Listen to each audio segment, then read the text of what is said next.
This is Bakhmut, a completely destroyed city in eastern Ukraine, and the Wagner Group's main achievement during Russia's invasion. It took these fighters a staggering 10 months and catastrophic losses to capture this small settlement. Losses no other private military company in the world has ever endured. Tens of thousands dead or wounded. How does Wagner get away with not giving a damn about their fighters' lives? And what chilling inside secrets do Russian soldiers reveal? The answers will shock you. Welcome to hell! The first secret behind Wagner's so-called success became clear to Ukrainians back in June 2022, when Russia openly deployed this military gang to boost its offensive in eastern Ukraine. The Wagner Group was handed everything they needed for combat: heavy equipment, air defense systems, and even aviation. But their key resource? People. To ensure enough manpower, Wagner's then leader Yevgeny Prigozhin managed to recruit nearly 20,000 prisoners. He offered them a 6-month contract with some tempting promises: freedom, cash, and a brand new identity after serving their time. We only need stormtroopers. 60% of my men are stormtroopers, and you'll be one of them. But the real horror was hidden in Prigozhin's following demands for his fighters. No one retreats. No one surrenders. During training, you'll learn about the 2 grenades you must always carry. In other words, a fighter isn't allowed to be captured and live to tell the tale. They threatened us with execution to make sure we didn't surrender. They gave us grenades to blow ourselves up if captured, shared a former Wagner fighter. And that's not even the worst of it. To keep ex-convicts in line, Wagner came up with a brutal punishment system. Here's how it works. If a fighter decides to lay down their weapon or desert, they face either a severe beating or death. When we were taken to the training camp, I wanted to escape, but another guy tried it first. When he ran, they nullified him, shot him dead, recounted Andriy, who managed to surrender to Ukrainian forces. He ended up on the front lines and, within a day, walked toward the positions of the K2 battalion with his hands raised. But Wagner's most infamous symbol of punishment? A sledgehammer. In 2022, a Wagner fighter named Yevhen was captured by Ukrainian forces. During his captivity, he spoke to a journalist about his time with the group. Later, he agreed to a prisoner exchange and returned to Russia, where he was kidnapped. His former comrades executed him with that very sledgehammer. When Wagner's owner, Yevgeny Prigozhin, was asked about it, his response revealed everything about how little he valued human life. The boys are just having fun. Yes, you heard that right. A brutal murder of their own fighter was casually dismissed as nothing more than a game. The next secret of Wagner's operations lies in how they successfully locate enemy machine gun nests and strongholds by sacrificing prisoners' lives. Yes, you read that right as well. During the offensives, Wagner used assault squads of 8 to 12 fighters to approach Ukrainian positions and begin their attacks. The prisoners were sent in first, deliberately drawing fire to expose Ukrainian positions. Our commander sent us forward. At first, he walked with us, but then I looked back, and he was way behind. He wanted to see where the Ukrainian positions were. This cynical use of prisoners helped Wagner maintain the pace of their massive assaults, exhausting Ukrainian defenses. The sheer volume of attacks overwhelmed Ukraine's resources, and the losses on the Russian side? Unbelievable. They brought 50 of us. Only 12 came back alive, shared a survivor. The other 38 fighters? Dead within 3 days. When prisoners began realizing survival wasn't an option and started sabotaging orders, Wagner introduced a new form of punishment. They stationed blocking detachments behind the assault squads. They brought prisoners from the prison. They sent them forward, way ahead, and we were the blocking unit. If anyone tried to run back, we'd shoot them, a Wagner fighter confessed to his girlfriend over the phone. This shows the unofficial reality of the Russian military. 2 types of forces: the elite, who are spared, and the expendables, who aren't. But this strategy raises an obvious question. If Wagner is losing people at such a staggering rate, how do they stay operational? Before we spill the hard truth about their endless supply of manpower, hit that like button and subscribe to our channel. Here's the truth. Throughout the entire Bakhmut campaign, Wagner never stopped recruiting. Thanks to relentless recruitment efforts, Wagner grew from 8,000 troops to 50,000 in just 10 months. This allowed them to lose an average of 400 prisoners every week, and 90% of those losses were prisoners. How is this even possible? The answer is painfully simple.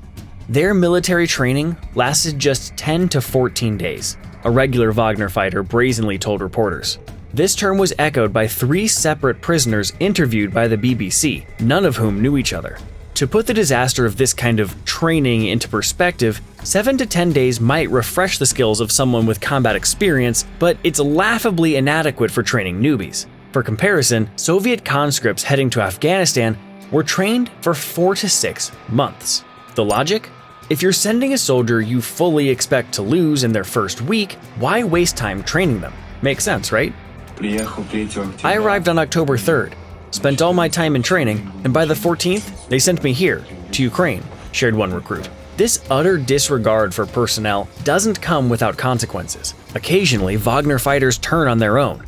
In one video, an assault group is seen carrying their injured commander. What happens to him behind the garage a few minutes later? We won't show you, but let's just say axes were involved. Once again, Wagner proves that brutality only breeds more brutality. As Wagner swelled to 50,000 fighters, tensions with Russia's Ministry of Defense boiled over, culminating in an armed mutiny. Prigozhin's secure communications and ammunition supplies were cut off, prompting him to launch an expletive-filled tirade. We're 70% short on ammo. Shoigu, Gerasimov, where the F are the supplies?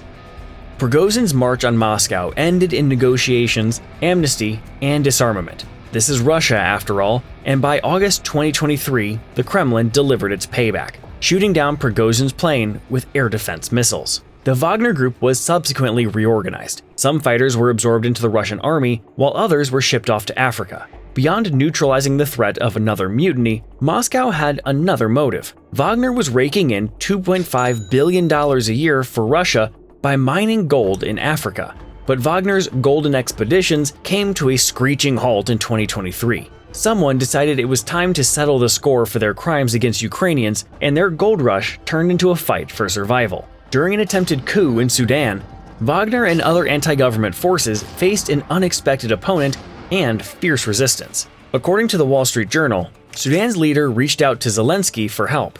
A team of Ukrainian military personnel evacuated Abdel Fattah al-Burhan from the besieged capital, then turned their focus to night operations to drive both rebels and Wagner fighters out of the city.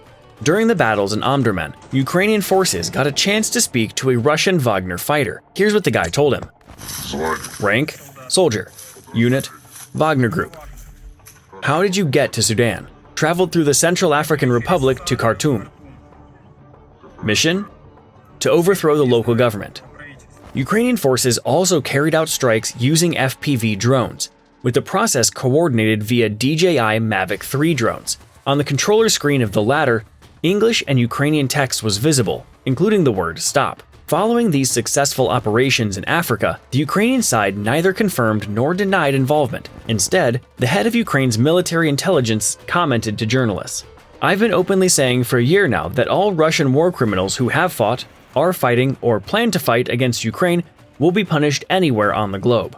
As you've probably guessed, Russia deploys Wagner wherever they think they can act with impunity. These fighters have operated in Ukraine, Africa, and Syria. But would they be so bold if they went head-to-head with American Special Forces? Luckily, they got a taste of that, and it didn't end well for them. In 2018, near the Syrian town of Kasham, 500 Wagner fighters with 27 pieces of equipment launched an assault on American positions. Standing against them, a rapid response force of 50 US Marines and Green Berets. The outcome? Wagner learned what happens when they poke the bear. The assault began with a barrage of tank fire, mortars, and artillery. Some of the Russian artillery was destroyed by MQ-1 Predator drone strikes. After that, US command tried to contact the Russians to negotiate a ceasefire. The response? Russia flatly denied having any forces in the area. The American Special Forces had a few Oshkosh M-ATVs and MRAPs at their disposal. They let the Russian infantry get within 1 kilometer before unleashing devastating machine gun fire that wiped them out. Next, all 10 Russian tanks rolled forward.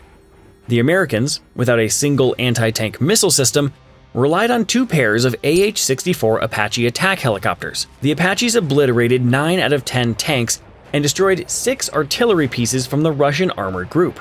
By the end of the night, US forces estimated that Russians had lost about 350 Wagner fighters. Not a single American was injured. Intercepted Russian conversations give insight into their perspective. A guy called, said 215 are dead. They just rolled over us brutally. What were our guys even thinking? Russians also confirmed the destruction of their equipment. Only 1 tank and 1 BRDM survived. Everything else was wiped out in the first minutes of the battle. That's what happens when you fight against a modern army equipped with the best technology. In this case, Wagner's overwhelming manpower and sheer number of vehicles didn't stand a chance. It seems Wagner's tactics are a double-edged sword. In Ukraine, they achieved limited success on a single front, but lost at least 20,000 fighters for just 1 city. In Syria, they tried the same approach against smaller but far better equipped US forces and faced a humiliating defeat. One of Wagner Group's patches reads, "Our business is death and business is good." It's a chilling reminder that war is just a way to make easy money for these fighters. That's why the US officially designated Wagner as criminals and imposed sanctions. Do you agree with this decision? Let us know in the comments.